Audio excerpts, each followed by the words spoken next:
Hello YouTube Shroomies. We are stuck a little bit, and as you can see, the game really doesn't like me. I managed to get full mythic across the board on my gear, except the weapon piece, as if it almost is taunting me to get this. I am not gonna get this, simply because a lot of player ops to get this, and if you get this, you will breeze through. You shouldn't be stuck. You should be able to get further enough to start upgrading all of your gear to to legendary tier and naturally replace all the things as you get past level 50, breezing through all the content up to level 50. Now, when you are stuck, however, it really slows down your gameplay, and we all know in the first couple of days is all about progressing through the campaign, and you definitely don't want to be stuck or slowing down, especially if you have the time to play the game. Now, a lot of players are going to tell you, oh no, don't spend any of your gems, don't spend any of your gems. Well, you get a lot of gems in the game, especially if you start to join, a large size family. In your gift box, there should be like a ton of these open. I just claimed mine. Probably shouldn't have done that. Should have done this on video, but that's where you kind of get gems very quickly. Actually, you can see I haven't really spent, and I'm already at 28k. Now, people are gonna tell you, oh, save for the rush events, right? The Mount Rush is in a week for our server, and you want to save all of your gems until then. Your mounts actually open on day 4. If you wait until this first Mount Rush, you're basically just all you're trying to do is compete against everybody else um, who is saving up, and then the rewards for the key rush shop feathers, like the first place is going to get 3, the next 2 places are going to get 2, and then if you for ranks, I guess 4 to 7, you only get 1 of these. The other events, the week-long events, give you way more, and I would say, strategize yourself, especially once the server calms down a little bit. As long as you play actively, you should be able to get like in the top 20 easily in those events as a free to play, and you shouldn't have to stress out about uh, progressing along to get your rush shop items. For free to play, if you're archer, you're aiming for the pie breaker. For the mage, you're going for cloud drifter, and adapto slime probably for the Hot Wheels are good for pals, and adapto slimes are just good generally, and warriors really like them. This back is also, it's a back item that's good for everyone. You, as a free to play, before your first server merge, you should be able to get at least most of your core items. Go for the 4 mounts first before the back item, because they help you with your parking rewards. Once the mount unlock, I'll show you that on day 4. But really the focus of today is like, if you're stuck, which you can see I'm getting really close to stuck, either due to time or because the boss managed to kill me in time. You don't want to be stopped, because that means you're stopping to get additional lamps. And here's where I'll say, if you're close, it's okay to go for to try to unlock your shield and heal early, as opposed to progressing normally. Because here's the thing, like, you will find yourself getting stuck on stage 9 and 10 more likely than you are to get stuck on some of the earlier stages, because the reality is, early game, the enemy don't hit you very hard. Enemies hit you a lot harder, the bosses, earlier on, but they have a lot lower HP. You probably run into DPS check for the most part, not being able to do enough damage early on.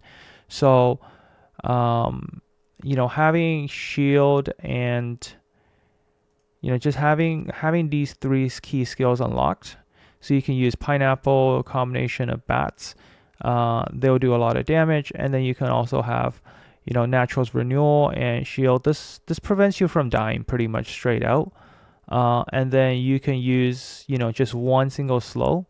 That will be suffice, because at level 50, you as a priest or healer, I guess. Hold on. class preview.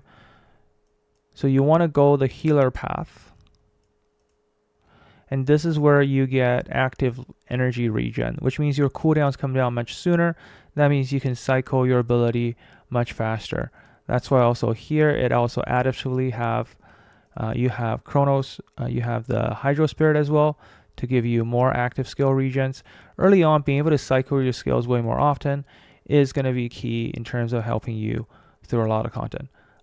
For whatever reason, I actually unstuck myself. But for all intents and purposes, I'm actually going to go ahead and do the draw anyways, simply because that will help you just stabilize yourself from a content perspective.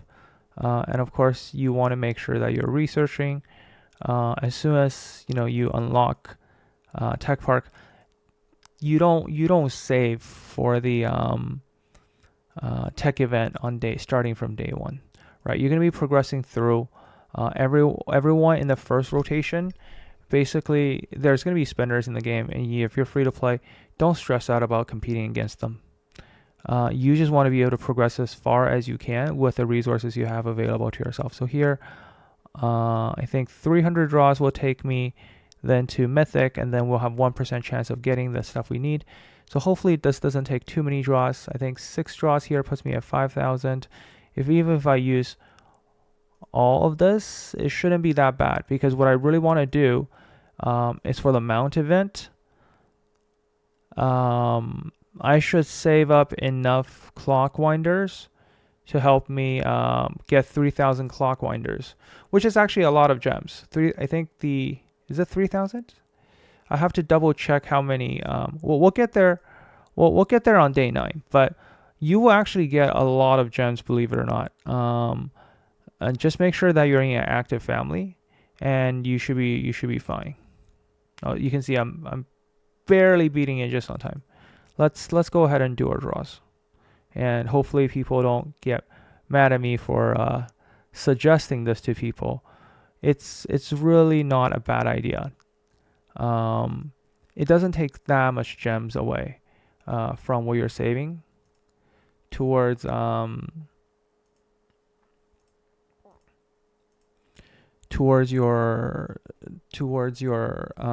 mounts. Sorry. And you can see now we have 1% chance. Hopefully it doesn't take very long. Or I already unlocked Shroomy Shield, which is huge. Let's see if we can unlock the other 2 skills very soon without. Okay, we got both heal, and that's it. That's all you need to do, right? I spent less than 10,000 gems, and now all of a sudden I am going to be progressing way easier. I'm gonna use my 3,000 draws towards this, but the key thing I wanted to unlock was really just making sure that I have my shield. I'll use 1 slow, 2 damage skills, and 1 slow, and this will make my life so much easier as we progress. And you can set some delays on here as well, because that Shroomy Shield, first of all, you should be able to cycle it in the following way. Like if you start your Shroomy Shield like at the start of the battle, and then delay maybe your heal, I think maybe 5-6 seconds in, you should be able to cycle your shield 3 times and your heal twice.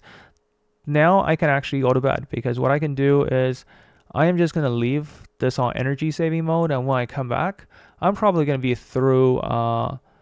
So what's after hard? I'm going to probably be able to clear Nightmare no problem. Just leaving my, here I'm on my computer. I can just leave it on, or on your phone, plug it into a charger, put it onto energy saving mode. And when I come back, I'm going to have a whole bunch of lamps. And, I would have progressed very smoothly because the fact I jumped ahead a little bit. This is giving you a much better quality of life than trying to be, I'm seconds away from beating it. And when I come back, I'm going to be able to again, be able to advance my lamp level a little bit more too. And hopefully then, go to lamp 10 before I start rolling again. And hopefully, I get a better piece here and finally replace that weapon there. All right. Hopefully you find this helpful. Now we're in the early part of day 2. Now that we have our shields and the damage skills, You do now have a bit more option in terms of what you want to do from a PvP build perspective. One of the key things to note that when you are in PvP, so the first one I'm gonna call this my wave setup, and the second one I'll call my PvP setup. When you look at your PvP build, what ends up happening is you have to note that all of your skills in PvP, you can't actually use any of your delays. So there are no delays. So you have to think about how you want to optimally set up your build. So having, for example, slow wouldn't be very helpful because both players start attacking each other. So I will recommend early on, let's see. Nope, that's the delay. Okay, so in order for you to change skills, you have to actually switch to this, right? So some people are like, oh, how come I can't edit it? So you have to switch it over first. And then let's pick our skills. Man, I haven't really slept. Feel like I'm a little bit out of it. Okay, there we go. Okay, now we're on PvP screen, so we can actually add our skills now. You start with a shield and you want to heal, and that's okay because you're going to cycle these skills, and early on they do enough damage. From there, you want to... this actually does a lot of damage boosting for yourself and a single target. Here you do 5 seconds, so this will be 500 multiplier, but here you actually get speed boost and it's a better multiplier because it's single target. Vines is good. The multiplier is better than this and is on a shorter cooldown. You could consider doing then from here pineapple.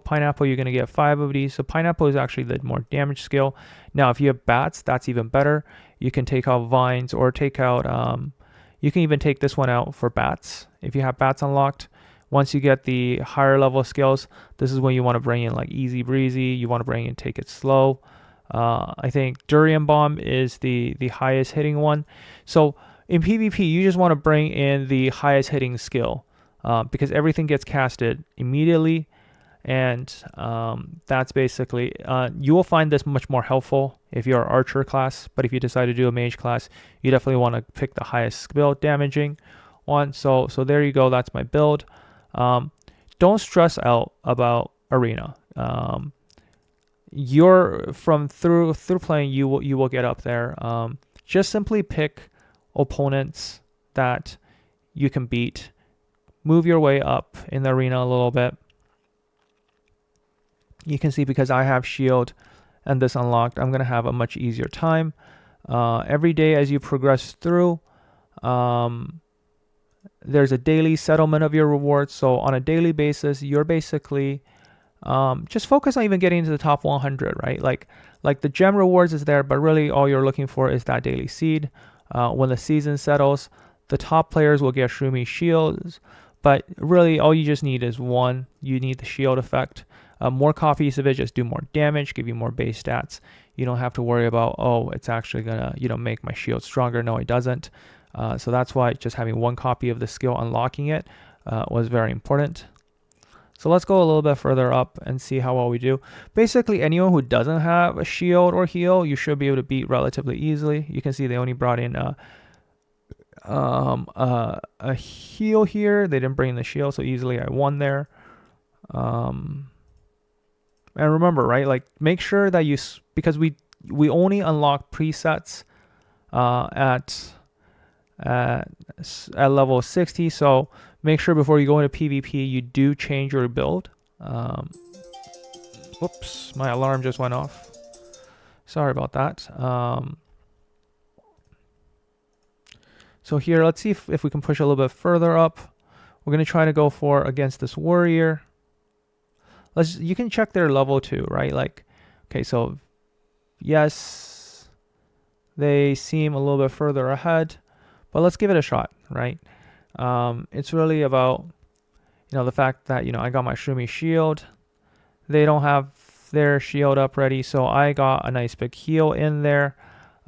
Yes, even though heal and shields are you know are a little bit less early on, you know, as soon as I cycle back to my shield, I'm pretty sure I'm gonna win this. Yep, they got higher level of skill unlocked already, but you know, in PvP again, early game, those shields and heals are going to be absolutely key, and it'll help you hugely in PvE as well. Just remember to set it up that way. So here we climbed our way up already a little bit. Again, a lot of players started earlier in the day. I started really late when the server started. You can all, like I said, it's really important to start early, get that early lead. But you know, as number of days passes on, people are eventually going to get stuck, right? And it's more important to just progress slowly, gradually, and make sure you don't get stuck, and find ways to keep with your progression, because the further ahead you are, right, this higher passive becomes, right? You saw earlier, I think we were like 50, now we're at 120. I accidentally clicked one of these. I should be waiting until near reset, because this bonus calculates off of my coin income here. So don't be tempted to click that unless it's near reset, but don't do it at last minute, because there's a 30-minute cooldown in between. So you saw yesterday I wasn't able to actually fully use it because I started too late in the day. Always help your family members out. You can see with our strategy yesterday, our family is now right on top. I don't even think we're full yet. Scorn made his way to the top. We're well ahead of the other families. So it's not about like, oh, the family that's full is the strongest. Identify the whales, find a family. People are really active in chat, which is a very good sign.